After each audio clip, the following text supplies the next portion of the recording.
quelle stratégie mettre en place pour inciter nos enfants bilingues à lire en français? Tout un programme, n'est-ce pas? Alors tout d'abord, on va peaufiner l'environnement. C'est-à-dire qu'on va se créer un petit coin lecture bien cosy, bien comme il faut, avec bien sûr des livres en français à portée de main. La deuxième stratégie, c'est de trouver le bon livre. Essayez de voir un petit peu les centres d'intérêt de votre enfant et essayez de trouver le livre qui est au plus proche de ces centres d'intérêt. Ça peut être aussi un livre qu'il a adoré en anglais et essayer de trouver la traduction en français. Ça peut marcher, ça peut ne pas marcher, c'est à essayer. Bien sûr, la troisième stratégie, c'est de l'accompagner dans la lecture. Lui lire à voix haute, pourquoi pas. C'est vraiment quelque chose qui se fait très bien, qui est un moment un petit peu particulier. Et bien sûr, pour les ados qui aiment moins qu'on leur lise à voix haute, vous pouvez aussi lire en parallèle le même livre et ensuite en discuter avec lui. Donc ça, c'est quelque chose qui peut être aussi à essayer, je vous laisse y réfléchir. Il y a aussi, cinquième stratégie, le club lecture. Essayez de trouver un club lecture en ligne, ça existe.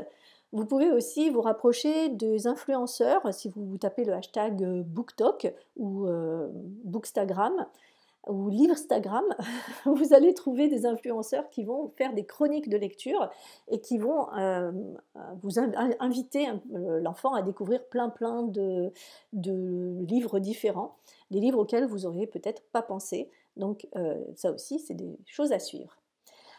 La cinquième et dernier point, ce serait de créer un carnet de lecture. Alors ça paraît idiot, mais je vous assure, ça peut marcher puisque votre enfant va voir sa progression. Et un carnet de lecture, ça peut être aussi un dessin, ça peut être agrémenté de faire parler un personnage. C'est pas obligatoirement le résumé, le titre, quand est-ce que je l'ai lu, ça peut être quelque chose de beaucoup plus ludique. Une fausse lettre envoyée à l'auteur ou à l'autrice. Voilà, il y a plein de choses à imaginer avec le carnet de lecture, mais ça peut être aussi un outil assez sympa pour justement pousser à lire. Je vous invite bien sûr à être l'exemple et aussi à être la force de proposition pour que vos enfants aient envie de lire.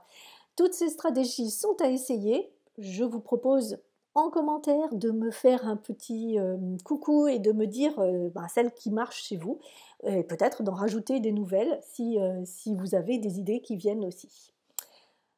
Je vous parle encore bientôt de la littérature jeunesse française parce que c'est quelque chose qui me tient très à cœur. Alors à bientôt pour une nouvelle vidéo. Bye bye. Merci Catherine. Je ne présente plus que Catherine Alibert, mais j'ai quand même envie de vous dire deux mots sur les activités qu'elle propose parce que je les trouve absolument géniales. La première, c'est d'aider les enfants à écrire plus et mieux en français. Elle fait ça à travers des ateliers d'écriture personnalisés qui sont vraiment plein de bonne humeur. Et elle propose aussi de les accompagner dans l'écriture d'un livre. Et par ailleurs, elle offre aussi des formules de remise à niveau qui sont vraiment parfaites pour les enfants expatriés qui préparent leur retour en France.